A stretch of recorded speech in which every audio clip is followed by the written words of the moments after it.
जमलेल्या माझ्या तमाम हिंदू बांधवांनो, भगिनींनो आणि मातांनो,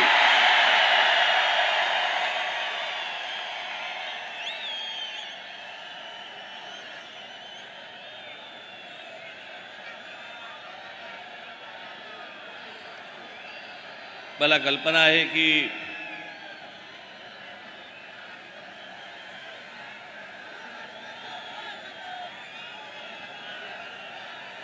बसायला सोडा पण उभं राहायला पण जागा नाहीये.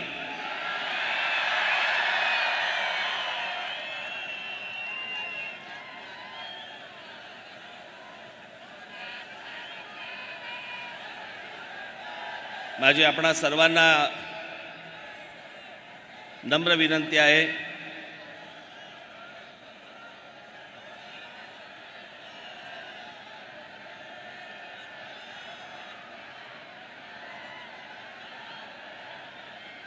की आपल्या घोषणा, आपलं बोलणं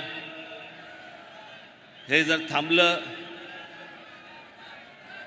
तर मला अनेक विषय आपल्याशी आज बोलता येतील.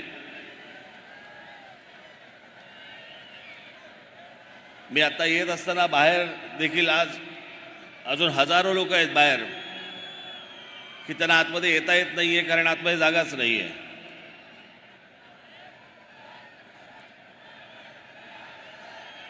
आज सर्वप्रथम मी आपणा सर्वांना 1 मेच्या महाराष्ट्र दिनाच्या सर्वांना मनपूर्वक शुभेच्छा देतो.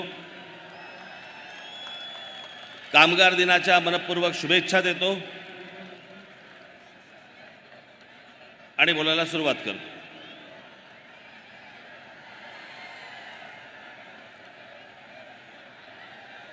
खरं तर सभा होणार नाही होणार, राज ठाकरेंनी सभा घ्यावी न घ्यावी,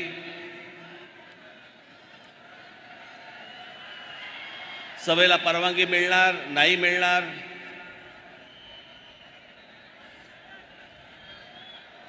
खरं तर हे का ही गोष्ट केली मला अजूनपर्यंत समजलेली नाही.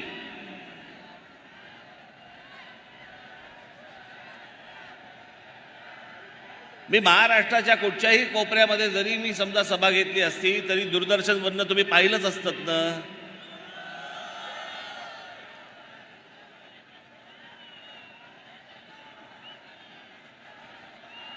मुंबईला गुढीपाडव्याच्या दिवशी एक सभा घेतली,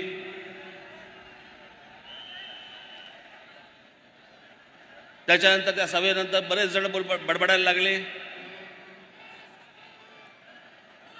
मग त्यांना उत्तर देण्यासाठी म्हणून एक उत्तर सभा ठाण्यामध्ये घेतली.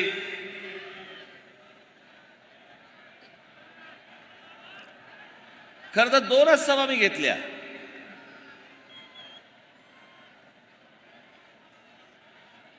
पण या 2 सभांवरती किती बोलतायत.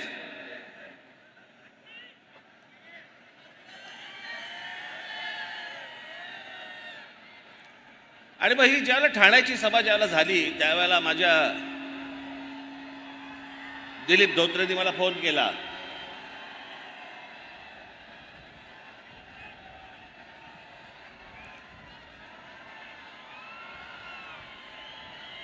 बसतील शांत, जागा नाही, ऐकता येणार नाही त्यांना. आणि आमच्या दिलीप धोत्रेंनी फोन केला आणि दिलीप धोत्रेंनी सांगितलं की साहेब आपण एक संभाजीनगरला आपण एक सभा घेऊया.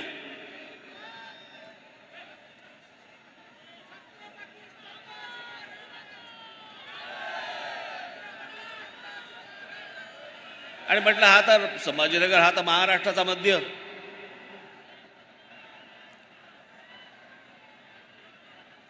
मग मी त्याला सांगितलं म्हटलं आपण एक संभाजीनगरला सभा घेऊ. म्हटलं मी तुला तारीख सांगतो नंतर. आता हा विषय फक्त संभाजीनगर पुरता मर्यादित नाही.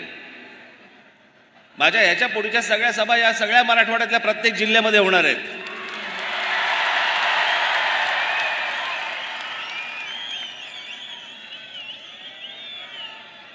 तसंच विदर्भातही जाणार आहे.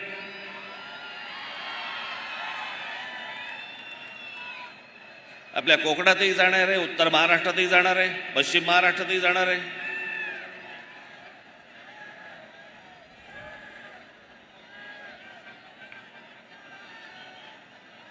पण या सभांना आडकाठी आणून काहीच होणार नाही. मी कुठेही बोललो तरी ते लोकांपर्यंत पोहोचणारच आहे.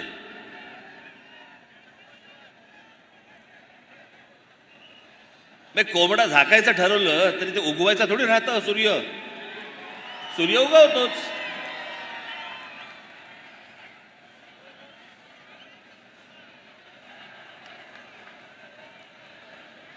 पण आज या ऐतिहासिक संभाजीनगरमध्ये जी काय उरली सुरली जी काय आहे ती म्हटलं आता जरा संभाजीनगरमध्ये काढू.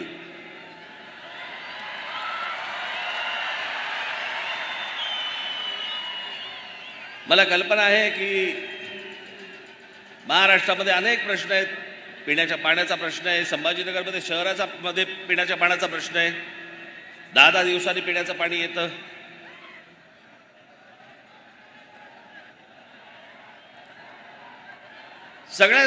सगळेच अडचणी आहेत. सगळेच प्रश्न प्रलंबित आहेत. मला याची संपूर्ण कल्पना आहे.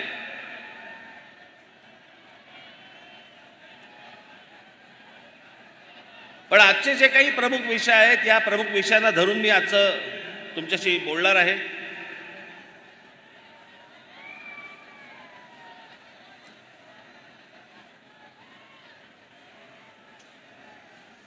आज या संभाजीनगरमध्ये खरं तर या संभाजीनगरचं ह्याचं मूळ नाव खडकी.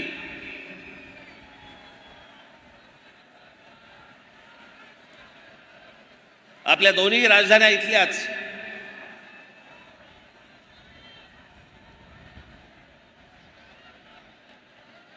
एक आमचा देवगिरीचा किल्ला आणि त्याच्या अगोदरची आमची पैठण.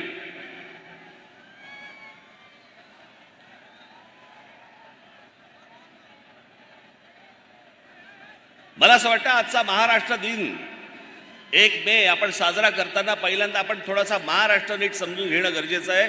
कारण आपल्याला जर महाराष्ट्रच समजला नाही, मी त्याविषयी म्हटलं ना, ठाण्याच्या सभेमध्ये म्हटलं का कुठच्या सभेमध्ये म्हटलं मला तर आठवत नाही मला.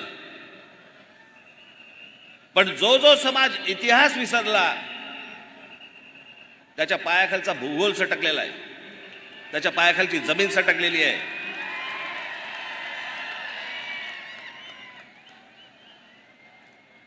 आणि म्हणून मला असं वाटतं की थोडासा इतिहास आपण समजून घेणं गरजेचं आहे की आपण कोण आहोत. आपण महाराष्ट्राचे आहोत. आपण मराठी आहोत.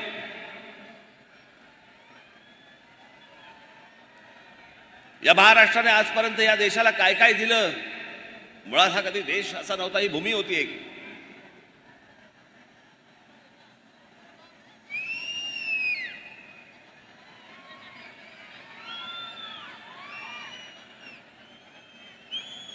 पण आमचे ज्ञानेश्वर गेल्यानंतर ज्या वेळेला अल्लाउद्दीन खिलजी ज्या वेळेला महाराष्ट्रामध्ये इथे आला,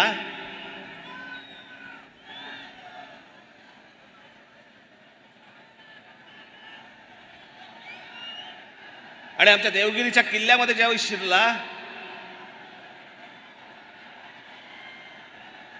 काय चाललं रे तिकडे.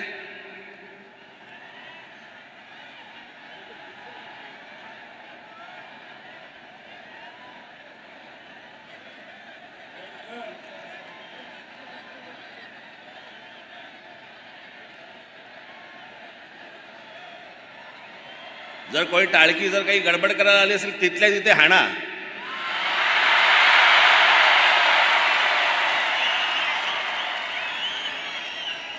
महाराष्ट्र नवनिर्माण सेनेची सभा इथे वेडवाकडं कराल ना, चौरंग करून घरी पाठवीन.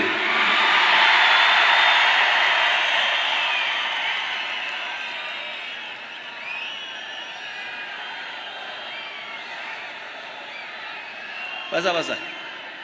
लगेच बघायला लागले काय झालं काय झालं. काय नाही झालं. बसा.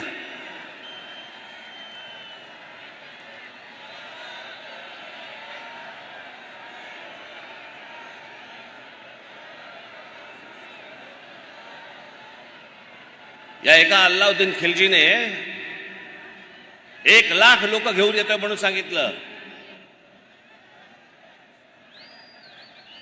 रामदेवराव यादव आमचा राजा बेसावत राहिला. आमच्या किल्ल्यामध्ये फितुरी झाली.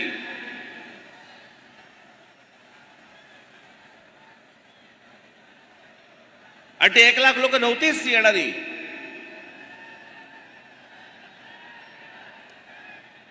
आलेले लोक काही हजारात होती.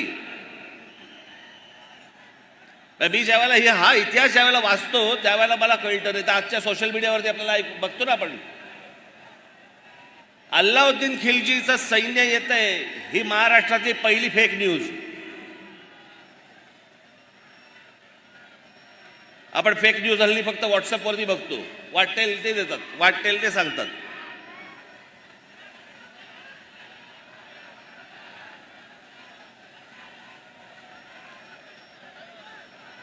आमच्या महाराष्ट्राची कन्या रामदेवराव यादवांची मुलगी हिला अल्लाउद्दीन खिलजी पळवून घेऊन गेला.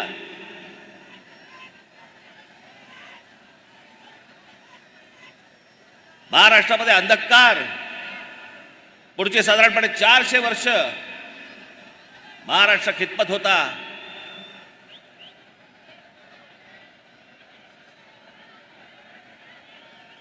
या महाराष्ट्रातल्या माझ्या माता भगिनींवरती अत्याचार होत होते, बलात्कार होत होते, मंदिरं पाडली जात होती.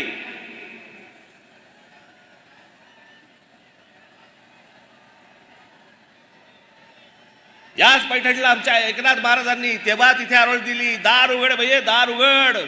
हे नाही पाहत आता पावत.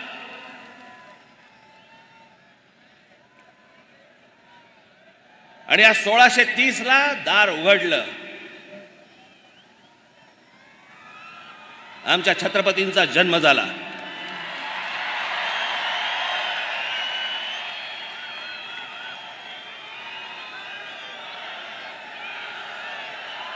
स्वाभिमानाने कसं जगायचं असतं आणि काय जगायचं असतं हे आमच्या राजाने शिकवलं.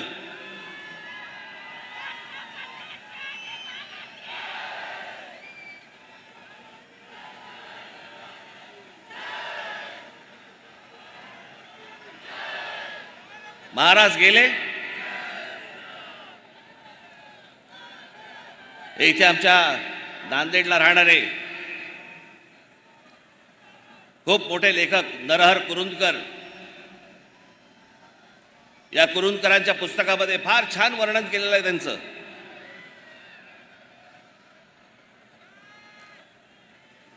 छत्रपती शिवाजी महाराज म्हणजे कोण होते. आपण फक्त काय विचार करतो, अफजल खानाचा कोथळा पाडला, शाहिस्ते खानाची बोटं छाटली, आग्र्यावरून तिथून निसटले. पण केवळ 50 वर्षाचं आयुष्य, 50 वर्षाचं आयुष्य. इतका मोठा हा राजा, हा बादशाह औरंगजेब, हा शिवाजी महाराजांना तिथून निसटल्यावरती मारण्यासाठी म्हणून इथे आला, सगळं काही सोडून.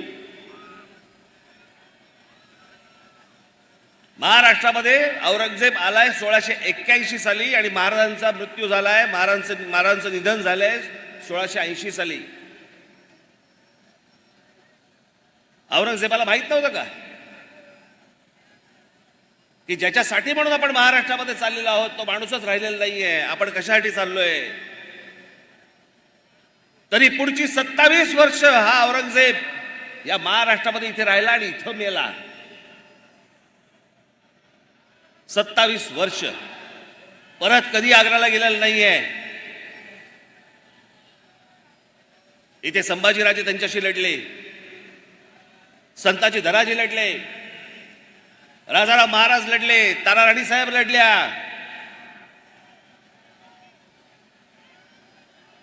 (1707 ला इथे मेला तो.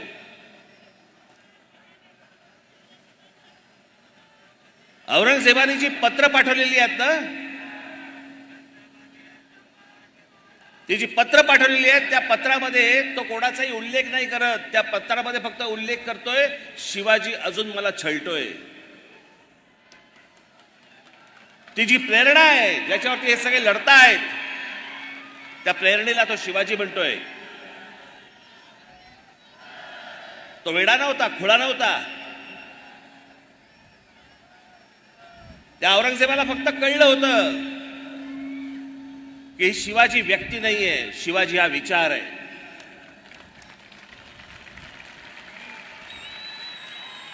छत्रपती शिवाजी महाराज हा एक विचार आहे आणि हा जर विचार या भूमीमध्ये पसरला तर आपलं काही खरं नाही.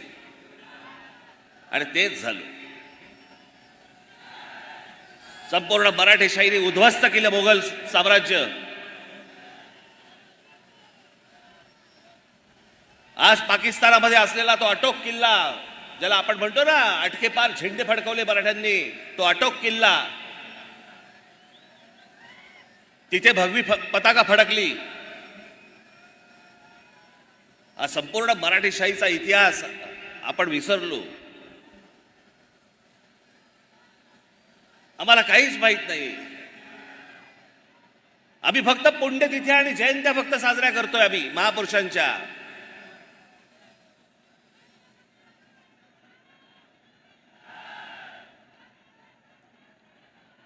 आमच्या डॉक्टर बाबासाहेब आंबेडकरांचं काय वाक्य आहे. ते म्हणाले आमच्या लोकांच्या अंगामध्ये म्हणे देवी येते, भूत येतात, सगळ्या गोष्टी होतात. काय वाक्य आहे त्यांचं, अप्रतिम वाक्य आहे. त्याचं बाबासाहेब म्हणतात, ज्या दिवशी या देशातल्या या समाजाच्या अंगामध्ये शिवाजी नावाचं भूत येईल ना, त्या दिवशी अख्खं जग पादाक्रांत करून टाकू आपण.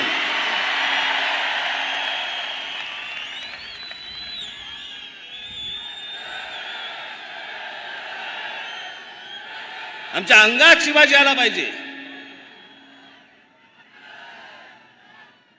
ही आमची मराठेशाही, हा आमचा महाराष्ट्र.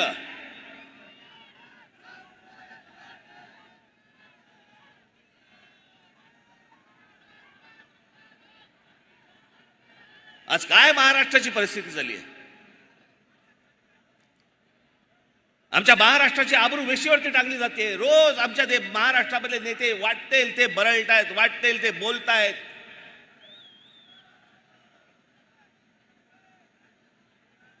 पुढच्या येणाऱ्या ज्या पिढ्या आहेत, आज जे लहान कच्ची बच्ची जे आहेत, ते राजकारणाकडे बघताना, राजकारण्यांकडे बघताना काय शिकत असतील. हे जे टेलिव्हिजनवरती रोज एक चॅनलवरती जे चालतंय, हे राजकारण आहे. हा आपला महाराष्ट्र आहे. ज्या महाराष्ट्राने या देशाला विचार दिला, समाजवादाचा विचार या महाराष्ट्रात गेला, बुद्धिझमचा विचार या महाराष्ट्रात गेला, हिंदुइझमचा विचार या महाराष्ट्रात गेला, कम्युनिझमचा विचार या महाराष्ट्रात गेला. हा महाराष्ट्र चढपडतोय. आणि ह्यांच्या सगळ्यांचे सगळं काय जे रोजच्या रोज जे बोलतात ते आम्ही हसण्यावरच घेतोय. रोजच्या रोज आमचा महाराष्ट्र खड्ड्यात जातोय. याच्यासाठी महाराष्ट्र दिन साजरा करायचा आहे आम्हाला, की ज्यातनं आम्ही काही प्रेरणाच घेणार नाही आहोत, ज्यातनं आम्ही काही बोधच घेणार नाही आहोत. सर्वात जास्ती समाज सुधारक या महाराष्ट्राने दिले, विचारवंत या महाराष्ट्राने दिले. एक गोष्ट अशी नाही की जी महाराष्ट्रामध्ये कधी जन्माला नाही आली, महाराष्ट्राने इतरांना दिली. आणि आज काय महाराष्ट्राची हालत करून ठेवली आपण. आई बहिणीवरनं शिव्या घालतायत. कोणी मुद्द्याचं बोलायलाच तयार नाहीये. सगळेजण मुद्द्यावरती बोलतायत. आम्ही काय शिकवतोय तरुणांना? हुल्लडबाजी. याचं कारण आमचं लक्षच नाहीये.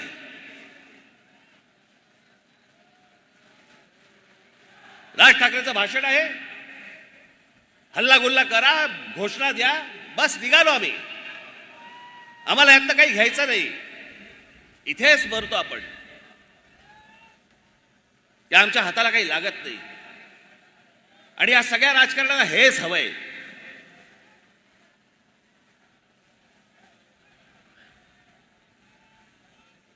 माझी 2 भाषणं काय झाली, त्याच्यावरती सगळे काय फडफडायला लागले.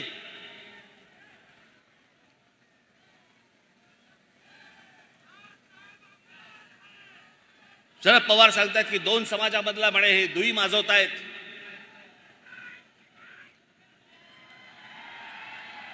हे महाराष्ट्र आणि देशासाठी म्हणे योग्य नव्हे. मी दुई माजवतोय. पवार साहेब, आपण जाती जातीमध्ये जे भेद निर्माण करताय ना, त्याने दुई माजती आहे.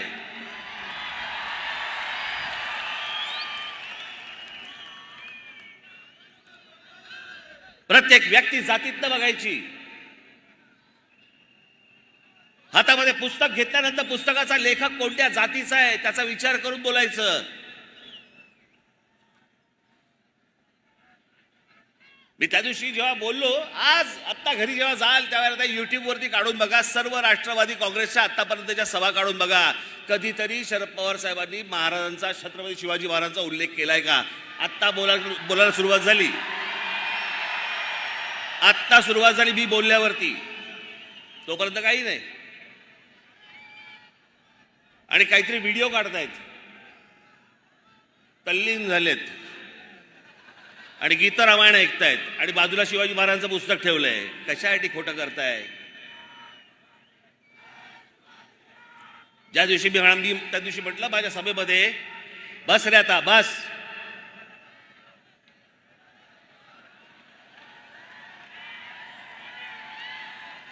त्या दिवशी जेव्हा मी म्हटलं की शरद पवार साहेब हे नास्तिक आहेत, लागलं, झोमलं.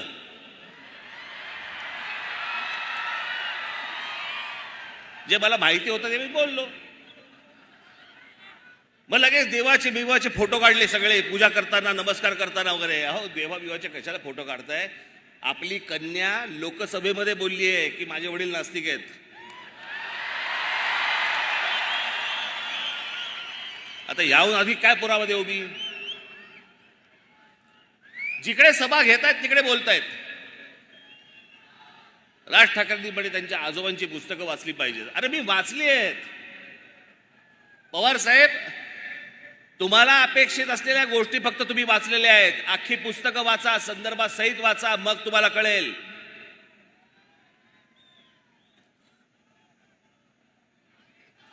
माझ्या आजोबांनी जे लिहून ठेवलंय ते जर समजा तुम्ही नीट वाचलं तर ते परिस्थितीला धरू नये. ते व्यक्तिसापेक्ष आहे.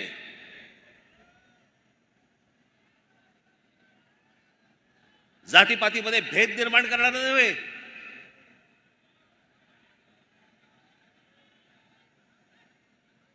हा आपला हिंदू धर्म मानणारा माणूस होता. तो त्याची पूजा करणारा माणूस होता. या धर्मामधल्या ज्या चुकीच्या गोष्टी होत्या त्या चुकीच्या गोष्टींवरती बोट दाखवणारा माणूस होता की हे गोष्ट होता का बने. माझे आजोबा हे भटभिक्षुकीच्या विरोधात होते.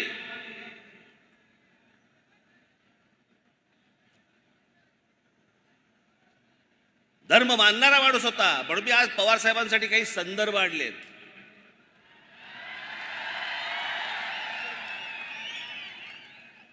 आपण ते ऐकावंच, पण या टेलिव्हिजन चॅनलच्या माध्यमातून मी आपल्याला सांगतोय, संपूर्ण महाराष्ट्राने देखील डोळे उडे ठेवून,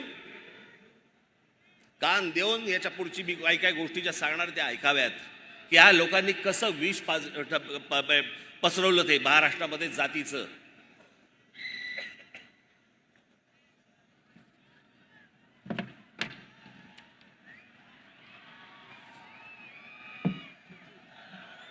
मी प्रबोधनकारांच्या काही पुस्तकं आणि त्यातले संदर्भ खास करून पवार साहेबांना सांगण्यासाठी म्हणून इथे लिहून आणलेत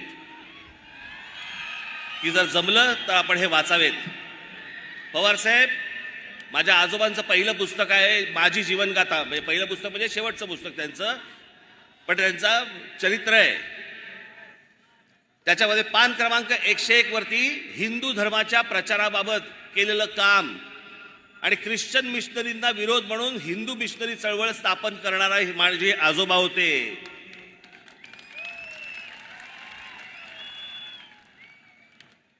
महाराष्ट्रामधला नवरात्रोत्सव आपल्याला कल्पना नसेल, सार्वजनिक नवरात्रोत्सव सुरू करणारे माझे आजोबा होते, प्रबोधनकार ठाकरे होते.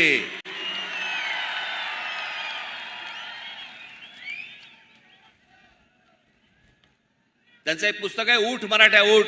या पुस्तकामध्ये हिंदू धर्मीयांवरच्या अत्याचाराबाबतची माहिती आहे. पवारसाहेब जरूर वाचा. प्रबोधनमधील प्रबोधनकार यांचा खंड क्रमांक 1 प्रतापगडावरच्या भवानीवरचं संकट हे वाचा. रायगडचे ग्रामण्य वाचा. राष्ट्रसेवा हिंदूंचा राजधर्म वाचा. आपल्याला जेवढं पाहिजे ना तेवढंच वाचू नये. हे जे विष या माणसाने जे कालवलं ना, मी जे सतत सांगतोय की राष्ट्रवादीचा जन्म झाल्यानंतर महाराष्ट्रामध्ये जातीपातीचं राजकारण मोठ्या प्रमाणावरती सुरू झालं. जात प्रत्येक जण मानत होता, जात प्रत्येकाला प्रिय होती, पण दुसऱ्या जातीबद्दलचा द्वेष हा राष्ट्रवादी काँग्रेसच्या जन्मानंतर सुरू झाला.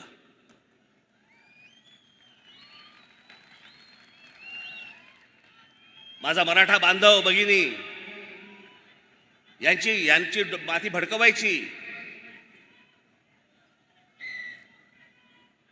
मग कोणतरी जेम्स लेन सारखा एक माणूस उभा करायचा. मग त्यांनी काहीतरी पुस्तक लिहिलं, त्या पुस्तकामधले काहीतरी गोष्टी काढायच्या. आणि ज्या माणसाने संपूर्ण महाराष्ट्रात नव्हे तर देशात छत्रपती शिवाजी महाराज घराघरापर्यंत पोहोचवले, त्यांच्या वृद्धापकाळामध्ये पवार साहेबांनी आमच्या बाबासाहेब पुरंदरेंना त्रास द्यायला सुरुवात केली. कशासाठी? की ते ब्राह्मण आहेत म्हणून. पवार साहेबांना मला एकच गोष्ट सांगायची आहे, हा राज ठाकरे आहे ना, आमचं घर, आमच्या घरामध्ये आम्हाला कधी जातपात शिकवली नाही, आम्हाला जातपात माहिती नाही, आम्ही जातपात कधी बघत नाही आणि आम्हाला जातीपातीशी काही देणं घेणं नाही. मी ज्याच्याकडे जातो ती व्यक्ती त्या व्यक्तीकडे जातो. मी जात बघून जात नाही, जात बघून पुस्तकं वाचत नाही. तुमच्या मतांच्या राजकारणासाठी हे सगळं ध्रुवीकरण करायचं जर एवढंच आहे तर मग रायगडावरची समाधी ही कोणी बांधली? आमच्या शिवछत्रपतींची समाधी जी बांधली गेली रायगडावरती कोणी बांधली? ही आमच्या लोकमान्य टिळकांनी बांधली. लोकमान्य टिळकांना आता तुम्ही काय ब्राह्मण म्हणून बघणार आहात का? लोकमान्य टिळकांनी ज्यावेळेला स्वतःचं पहिलं वर्तमानपत्र काढलं, त्या वर्तमानपत्राचं पहिलं नाव काय? मराठा.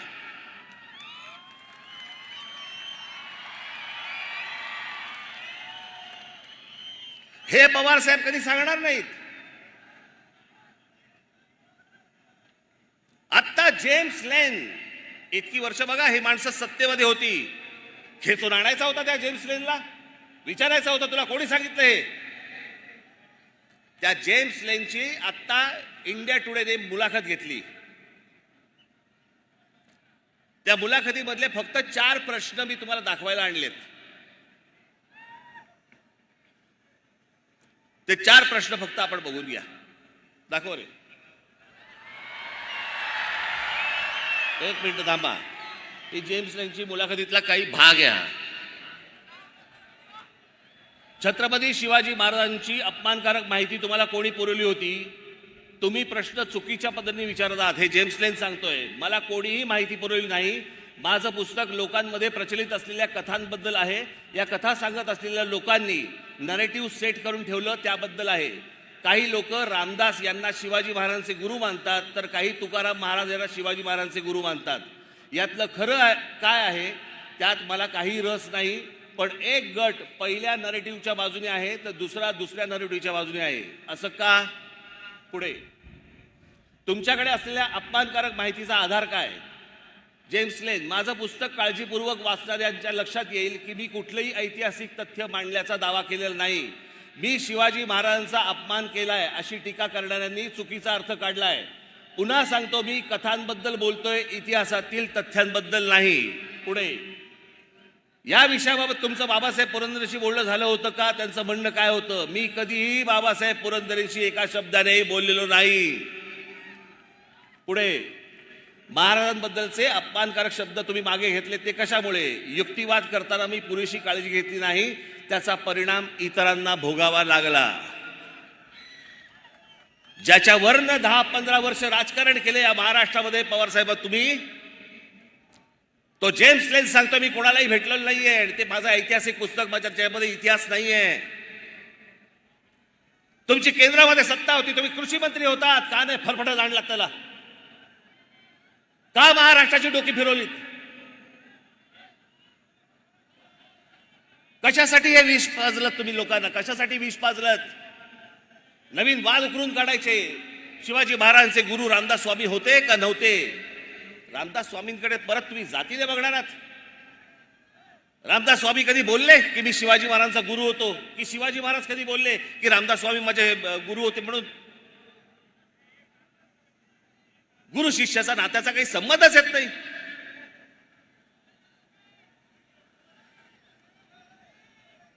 जे रामदास स्वामीने आजपर्यंत जे शिवाजी महाराजांवरती लिहून ठेवलेलं आहे ना, मी त्याच्या इतकं उत्कृष्ट शिवाजी महाराजांवरती लिहिलेलं आजपर्यंत कुठेही वाचलेलं नाही.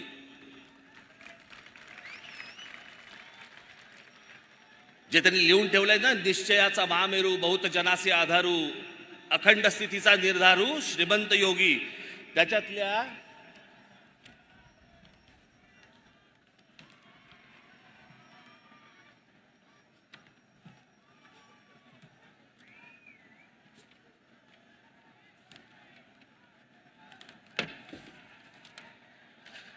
फक्त शेवटच्या 3 ओळी वाचून दाखवतो. लाऊडस्पीकरवरती येणार पण थोड्या वेळाने.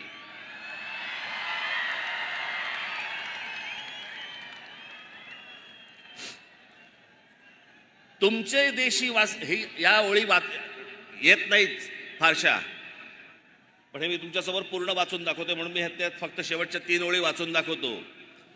तुमचे देशी वास्तव्य केले परंतु वर्तमान नाही घेतले, ऋणानुबंध विस्मरण झाले काय नेणो. सर्वज्ञ मंडळी धर्ममूर्ती काय सांगणे तुम्हाप्रती, परी धर्म संस्थापनेची कीर्ती सांभाळली पाहिजे. उदंड राजकारण तटले तेणे चित्त विभागिले, प्रसंग नसता लिहिले क्षमा केली पाहिजे. रामदास स्वामी छत्रपतींना सांगतायत क्षमा केली पाहिजे. माफ करा, मला मी लिहिलंय तुम्हाला, पण मला माफ करा. गुरु शिष्याला लिहितो, कुठच्या शाळेतला शिक्षक जरा दाखवा मला. मी इतके वर्ष शिकलो, मला नाही आजपर्यंत आठवत कुठच्या शिक्षकाने मला माफी मागितली माझी. आणि ही माफी नाहीये, यात प्रेम आहे. हे जातीपातीच्या विषापासून तुम्ही सगळ्यांनी दूर राहणं गरजेचं आहे. या पवार साहेबांना हिंदू या शब्दाचीच मुळात ॲलर्जी आहे.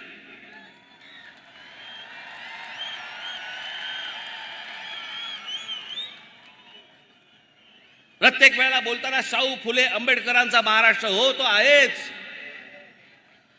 आमच्या शाहू फुले आंबेडकरांचा महाराष्ट्र आहे, पण त्याआधी आमच्या शिवछत्रपतींचा महाराष्ट्र आहे. त्यांचा विचार घेऊन ते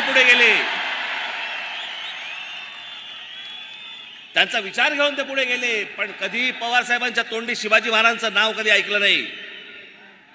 मी आता काढल्यानंतर आता बोलायला लागले. आणि हल्ली काय गोष्टी काय लपून राहत नाहीत. त्या सगळ्या राष्ट्रवादीच्या सभा तुमच्या समोर आहेत, घरी जाऊन बघू शकता. फोटो पण नसतो, फोटो पण कधी नसायचा, आता सुरू केलं लावायला. या सगळ्या गोष्टींपासून मी हे मुद्दामून आपल्याला सांगतोय, कारण हे जे सत्य जे चालू आहे ना त्यांचं. आणि पवार साहेब, पहिली गोष्ट आपल्याला निश्चितपणे सांगतो, मी जात मानत नाही, मला जातीशी काही देणं घेणं नाही. इथे कोणा ब्राह्मणांची बाजू घेण्यासाठी म्हणून मी पण उभा नाहीये आणि कोणाचीच बाजू घेणार नाहीये. महाराष्ट्र असा कधी नव्हता. याच आमच्या शिवछत्रपतींनी आम्हाला शिकवलं. 18 पगड जातींना घेऊन स्वराज्याची स्थापना केली. या 18 पगड जाती या महाराष्ट्रासाठी झटत होत्या.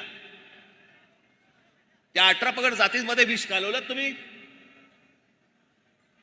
का? तुम्हाला सगळ्यांमधनं मतं पाहिजेत म्हणून, आमदार निवडून यायला पाहिजेत म्हणून?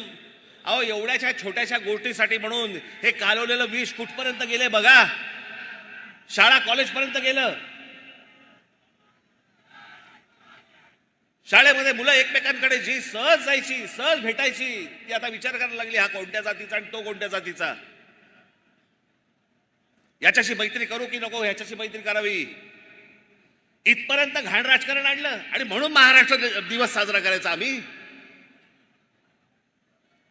मी त्या दिवशी म्हटलं ना, अरे आम्ही जातीतनं बाहेर येत नाही आहोत. आम्ही हिंदू कधी होणार, आम्ही मराठी कधी होणार.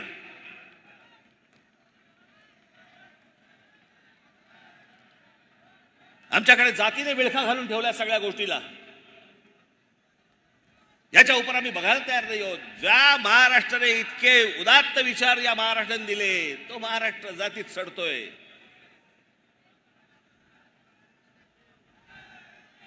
त्याचा दिवस साजरा करायचा आम्ही.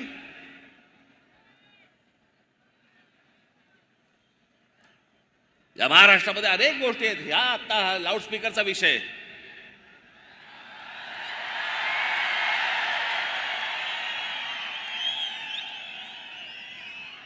त्याशी एका पत्रकाराने मला विचारलं, नाही एकदम लाऊडस्पीकर अचानक.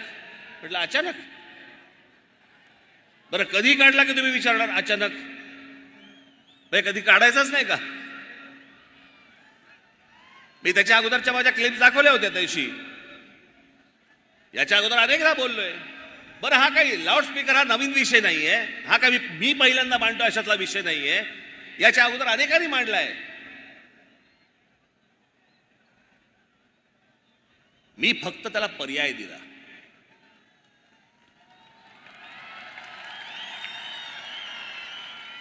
की लाऊडस्पीकर मशिदींवरचे लावून जर समजा तुम्ही गोंगाट करणार असाल तर त्या मशिदींच्या बाहेर आम्ही हनुमान चालीसा पढू, मोठ्याने लावू.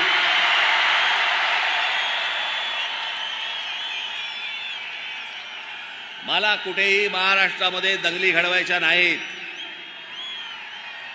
महाराष्ट्रामध्ये मला कुठेही दंगली घडवायची इच्छा देखील नाहीये. मुस्लिम समाजाने देखील ही गोष्ट नीट समजून घेणं गरजेचं आहे.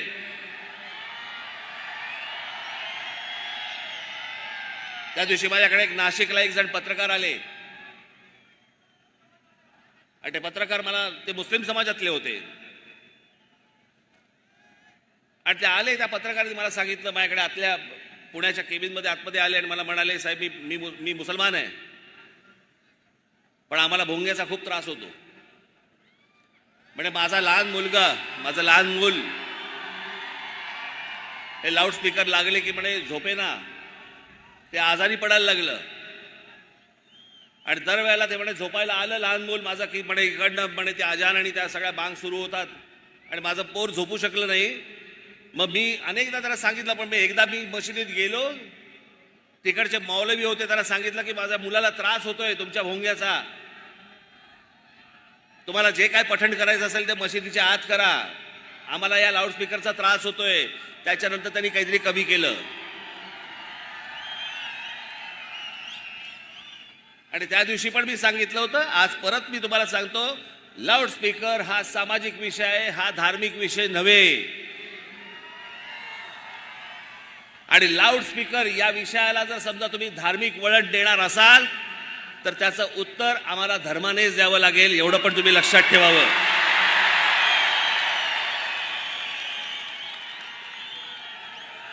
आमची इच्छा नसताना आम्हाला टोकाची भूमिका घ्यायला लावू नका.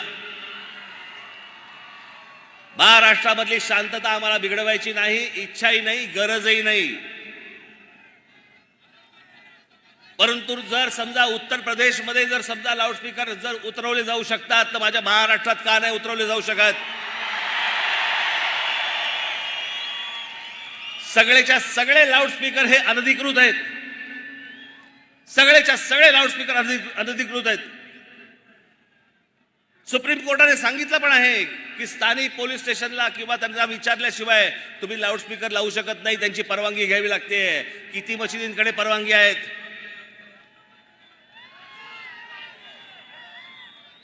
कोणाचकडे परवानग्या नाही आहेत. मला कोणीतरी सांगितलं, कालच कोणीतरी सांगितलं, इथे संभाजीनगरमध्ये 600 मशिदी आहेत. बांगेची कॉन्सर्ट चालते की काय इकडे?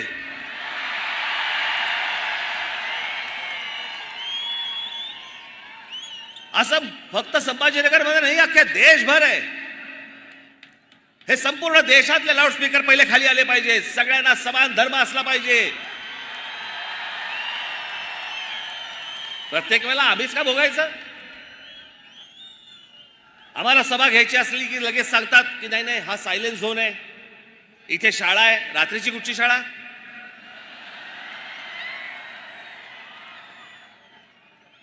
हा सायलेंट झोन आहे.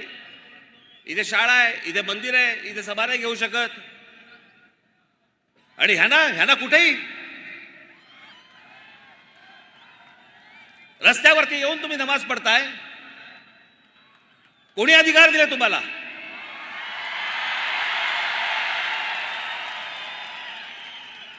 माझी शासनाला पण नम्र विनंती आहे. आज तारीख 1 आहे.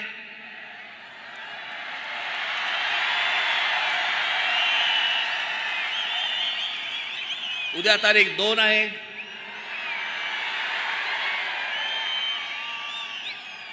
तीन तारखेला ईद आहे.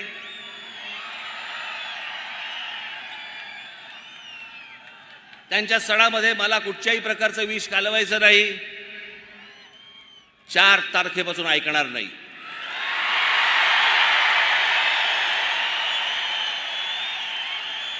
माझी महाराष्ट्रातल्या सर्व तमाम हिंदू बांधवांना, भगिनींना माझी विनंती आहे, हात जोडून विनंती आहे, जिथे जिथे यांचे लाऊडस्पीकर लागतील त्यांच्या समोर दुप्पट आवाजाने तिथे हनुमान चालीसा तुमची लागलीच पाहिजे.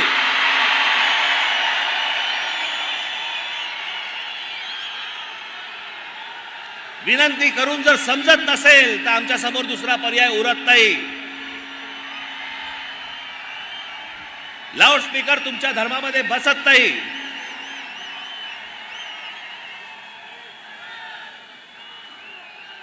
जे सुप्रीम कोर्टाचे नियम म्हणून सांगताय ना, त्या सुप्रीम कोर्टाच्या नियमामध्ये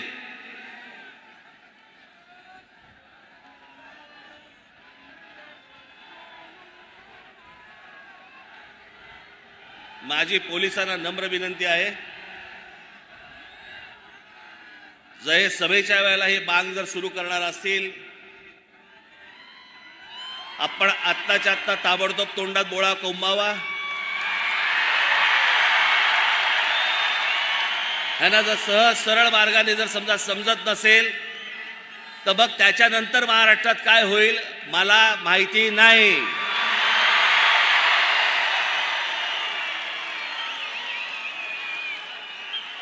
इथे जे कोणी पोलीस अधिकारी असतील त्यांना मी सांगतोय, आत्ताच्या आत्ता जाऊन हे पहिल्यांदा बंद करा.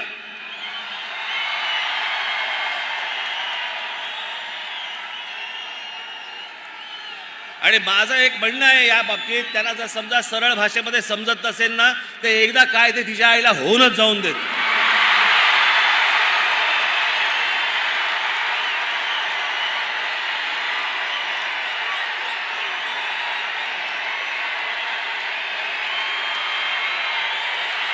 अजिबात शांत बसता कामा नये तुम्ही.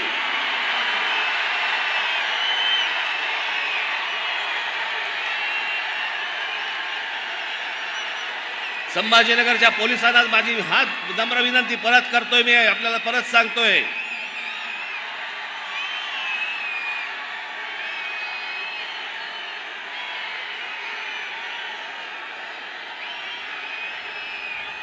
हे जर या पद्धतीने वागणार असतील, यांना जर सरळ सांगून जर समजा समजत नसेल तर महाराष्ट्राच्या मनगटामध्ये काय ताकद आहे ना ही यांना एकदा दाखवावीच लागेल. आणि म्हणून माझी पोलिसांना विनंती आहे की हे पहिल्यांदा थोबाडं बंद करा या लोकांची. माझी संपूर्ण देशवासियांना, अख्ख्या संपूर्ण देशातल्या माझ्या हिंदू बांधवांना, भगिनींना माझी विनंती आहे की बिलकुल मागचा पुढचा काही विचार करू नका. हे भोंगे उतरले गेलेच पाहिजेत. सगळ्या धार्मिक स्थळांवरचे, मग उद्या मंदिरांवरचे असतील तरी उतरले गेले पाहिजेत, पण ह्यांचे उतरल्यानंतर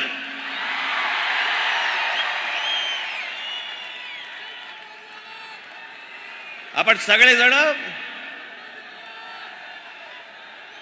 आज ही परिस्थिती आहे, अभी नहीं तो कभी नहीं. माझ्या देशातल्या सर्व देशवासियांना, माझी सर्व हिंदू बांधवांना, भगिनींना माझी विनंती आहे, जर हे 3 तारखेपर्यंत ऐकले नाही, 4 तारखेला हनुमान चालीसा प्रत्येक ठिकाणी मला ऐकू आलंच पाहिजे. पोलिसांकडनं वाटल्यास रीतसर परवानगी घ्या, लाऊडस्पीकरची परवानगी घ्या, त्यांना द्यावीच लागते. पण ती परवानगी घेऊन आपण या सगळ्या गोष्टी जोरात कराल आणि सामाजिक दृष्ट्या हा इतके वर्षाचा प्रलंबित प्रश्न हा कायमचा निकाली लागेल याच्यासाठी सगळ्यांनी आपण हातभार लावावा ही नम्र विनंती करतो आणि आपणा सर्वांची मी रजा घेतो. धन्यवाद. जय हिंद, जय महाराष्ट्र. सभेची सांगता राष्ट्रगीताने होईल.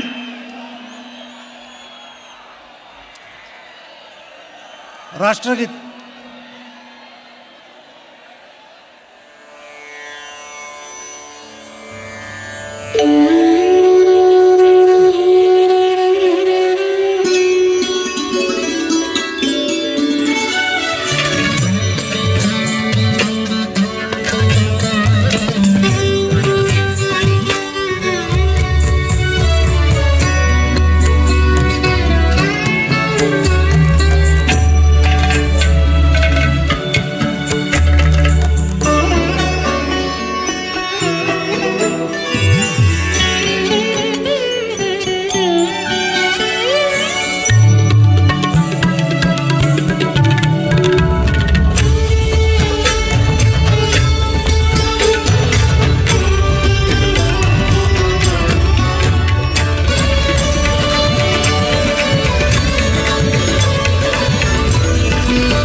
की वंदे वंदे. गर्व से कहो, गर्व से कहो. माननीय राजसाहेब ठाकरे यांचं. माझी आपणा सर्व बांधवांना माझी विनंती आहे, इथे आलेल्या आपल्या सर्व माता भगिनींना आपण सर्वप्रथम सुरक्षित जाण्यासाठी आपण त्यांना सर्वांना वाट करून द्यावी. त्या व्यवस्थित सुरक्षित बाहेर पडतील याची आपण सर्वांनी दक्षता घ्यावी. जिथून जिथून आपण आलेले असाल तिथे आपण सर्वजण जाताना घरी जाताना नीट काळजी घेऊन आपण वाहनं नीट चालवून आपण घरी जावं. धन्यवाद. महिला कक्षातील महिलांना विनंती आहे, आपण कक्षातच थांबावं.